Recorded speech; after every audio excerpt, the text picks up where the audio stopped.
രചിച്ചത് ആരാണ്? കൊട്ടാരക്കര തമ്പുരാൻ. രാമായണ കഥയെ ആസ്പദമാക്കിയിട്ടാണ് എന്തുണ്ടായത്?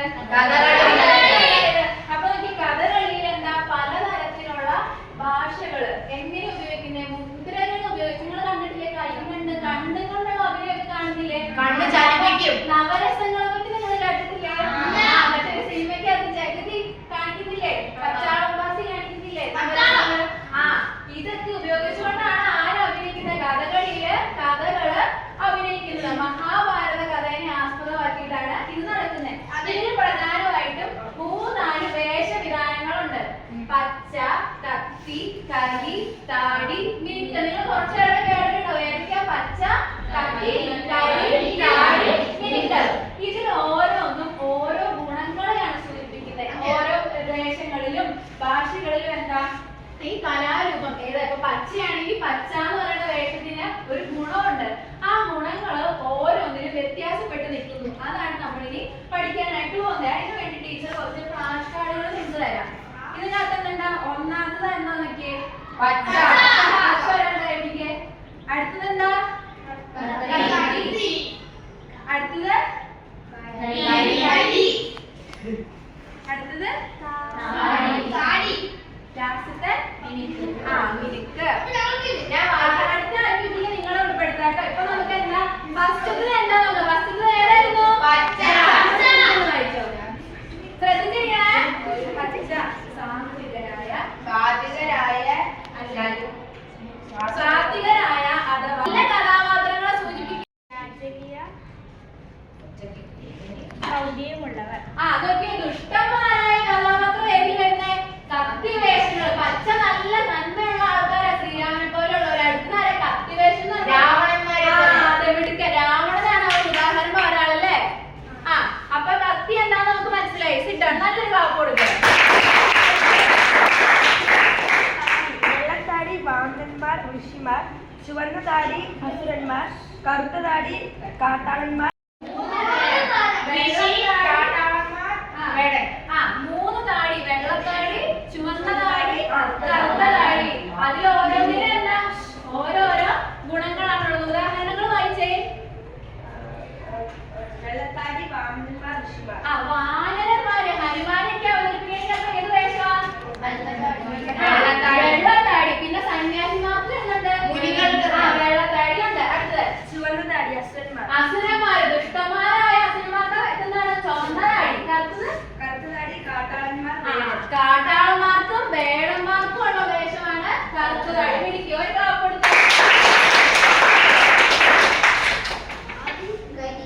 കരി എന്ന് പറയുന്ന വേഷാട്ടോ വായിക്കുന്നേ.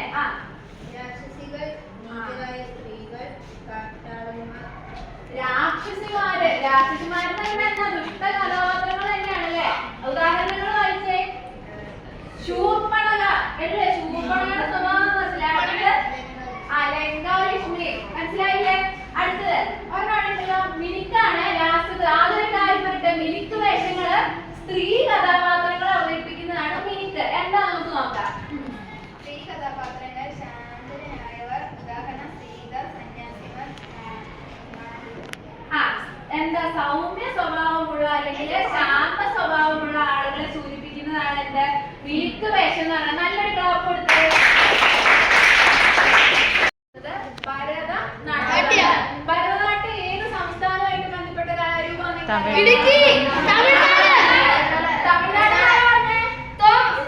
മിടുക്കന്മാരും മിടുക്കുകളും. ഭരതനാട്യം തമിഴ്നാടിന്റെ സംസ്ഥാനത്തിന്റെ എന്താ ഒരു കലാരൂപം ആണ് ട്ടോ. അപ്പൊ ഈ കലാരൂപത്തിന് എന്താ ഈ സ്റ്റെപ്പുകളെ എന്ത് പേരാ പറയണെന്ന് പറഞ്ഞേ? നവകൾ എന്നാണ് അറിയപ്പെടുന്നത്. സ്റ്റെപ്പുകളല്ല, എന്നാണ് അറിയപ്പെടുന്നത്. അപ്പൊ ഭരതനാട്യത്തിന്റെ ആദ്യകാല പേര് ദാസിയാട്ടം എന്നായിരുന്നു. ഈ അമ്പലങ്ങളിലൊക്കെ പണ്ട് ദേവദാസിമാർ നിങ്ങൾ പഠിച്ചിട്ടില്ലേ? അമ്പലങ്ങളില് ദേവന്മാർക്ക് വേണ്ടി ആട്ടം ആടുന്നവരെയാണ് ദേവദാസികൾ എന്ന് വിളിച്ചത്. അപ്പൊ ദേവദാസികളുടെ ദാസി എന്ന് പറയുന്ന പേരില്ലേ? ഈ ദാസി എന്നുള്ള പേരിൽ നിന്ന് ദാസ് എന്നുള്ള പേരിലാണ് ഭരതനാട്യം ആദ്യകാലങ്ങളിൽ അറിയപ്പെട്ടിരുന്നത്. കണ്ടോ? ദാസ് എന്ന് വെച്ച് കഴിഞ്ഞാൽ ഏത് തന്നെയായിരുന്നു? ഭരതനാട്യത്തിന്റെ മറ്റൊരു പേരാണ് ദാസ് എന്നുള്ള പേരിൽ നമ്മൾ അറിയപ്പെട്ടത്. അല്ലെങ്കിൽ എന്താ സതീർ എന്നത് അറിയപ്പെട്ടിരുന്നു. സതീർ എന്നുള്ള പേരില് അറിയപ്പെട്ടിരുന്നു. ഓക്കെ, അപ്പൊ നോക്കിയേ ഈ ഭരതമുനിയെ പറ്റി നിങ്ങൾ ആരെങ്കിലും കേട്ടിട്ടുണ്ടോ? ഇല്ല. ഭരതമുനി എന്ന് പറയുന്നത് ഒരു ഫേമസ് റൈറ്റർ ആയിരുന്നു. പണ്ട് കാലത്തെ പുരാതന കാലത്തെ ഒരു ഫേമസ് റൈറ്റർ ആയിരുന്നു ഭരതമുനി. ഭരതമുനിയുടെ വർക്കിന്റെ പേരാണ് നാട്യശാസ്ത്രം. അപ്പൊ നാട്യശാസ്ത്രം രചിച്ചത് ആരാ? ഭരതമുനി. ഭരതമുനിയാണ് ഇതിൽ ആദ്യമായിട്ട് നവരസങ്ങളെ പറ്റിയിട്ടുള്ള ഐഡിയ നമുക്ക് തന്നത്. അപ്പൊ ഭരതമുനിയുടെ നാട്യശാസ്ത്രത്തിൽ നിന്ന് എടുത്തത് ഈ നമ്മളീ കാണിക്കുന്ന നവരസങ്ങളൊക്കെ. മനസ്സിലായോ? അപ്പൊ ഈ അടവുകൾ എവിടെ നിന്ന് കടം കൊണ്ടിരിക്കുന്നതാ?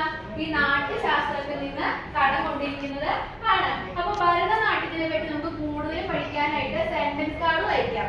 ആരുടെ വായിക്കും? 1 2 പിന്നെ അവിടെ ആരാളെ അവളെ കൈ കുട്ടിയാണ്. ഓക്കെ, 3 സെന്റൻസ് കാർഡ് നമുക്കുള്ള ഒരു നമുക്ക് ആക്കി കൊടുക്കാം. അടുത്തത്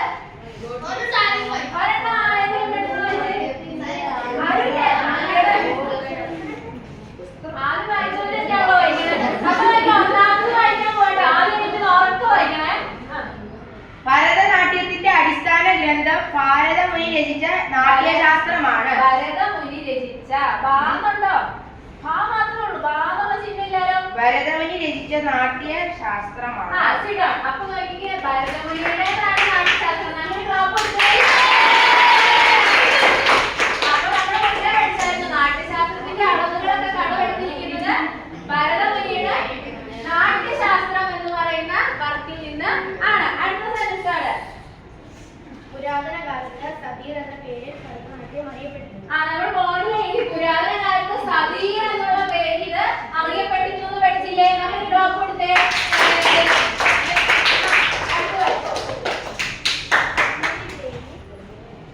രുക്മിണി ദേവി അരുണ്ടേ. ഉറപ്പായില്ലേ?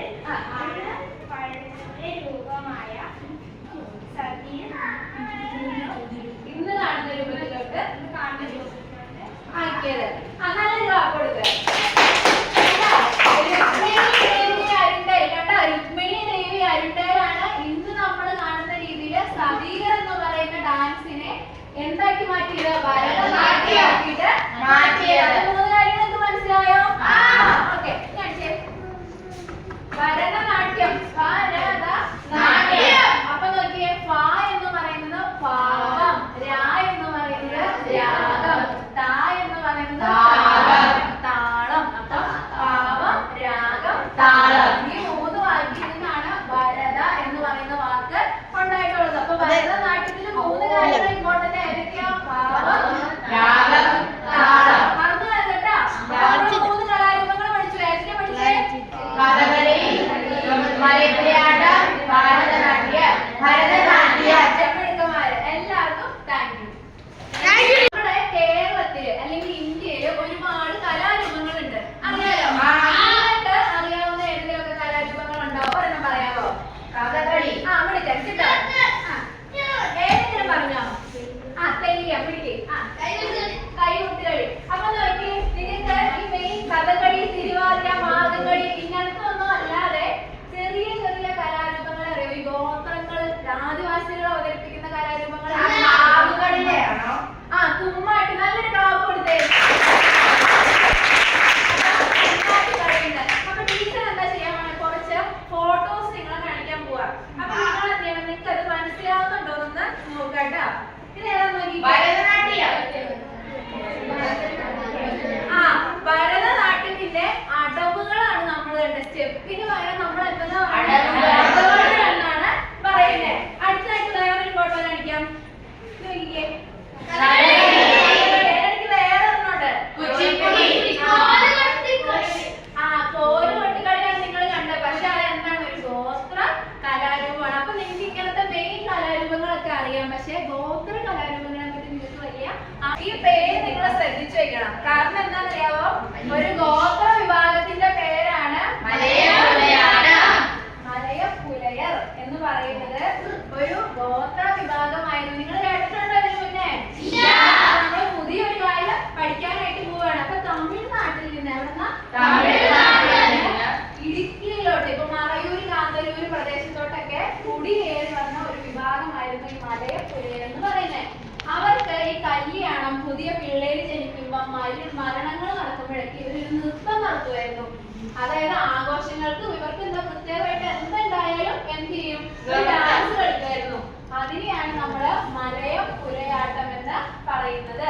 മനസ്സിലായോ?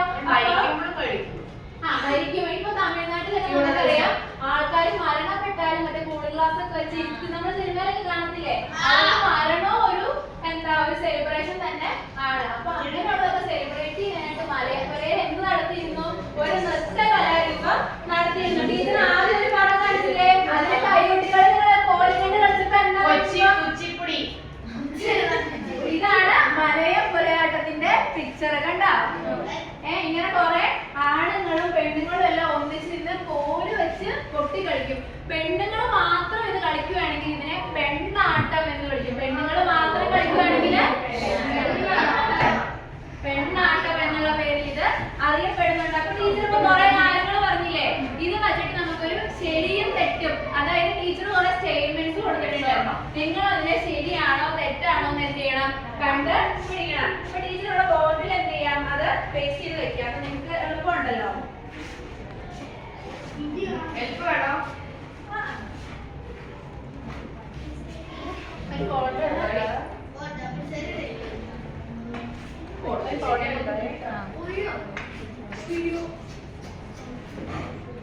കണ്ടോ? നിങ്ങൾക്ക് വായിക്കാൻ പറ്റുന്നില്ല, എല്ലാം നീ കാണത്തില്ലേ? അപ്പൊ മലയപ്പുലയാട്ടം ആരും പറയില്ലേ, ഞാൻ ഒരാളെ വിളിക്കാം, അവര് വന്നിട്ട് അത് ചെയ്യണം. മലയപ്പുലയാട്ടം മലം പുലയർ എന്ന ആദിവാസി സമൂഹത്തിന്റെ നൃത്ത രൂപമാണ്. ഫസ്റ്റ് ഇരിക്കുന്ന ഒരാൾ വരുമോ? ഞാൻ ഇപ്പൊ പറഞ്ഞോളൂ ഏത് സമൂഹത്തിന്റെയാണ്. ഏതാ ശരിയാണോ തെറ്റാണോ നോക്കിക്കേ. ശരിയാണ്. ശരിയല്ലേ? മലം പുലയർ എന്ന ആദിവാസി, ഞാൻ പറഞ്ഞില്ലേ മലയം പുലയാട്ടം മലം പുലയർ നടത്തുന്ന നൃത്ത രൂപം ആണ്. നല്ലൊരു ക്ലാപ്പ് കൊടുത്തേ.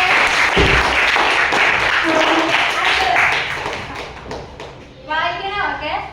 മലയപ്പുലയാട്ടത്തിന്റെ വേഷം സ്വർണ്ണ കിരീടവും വിലപിടിപ്പുള്ള ആഭരണങ്ങളുമാണ്. ശരിയാണോ? തെറ്റല്ലേ?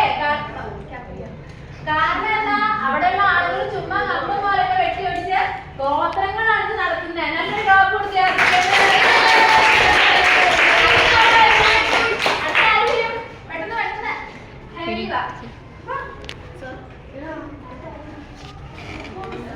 ഇത്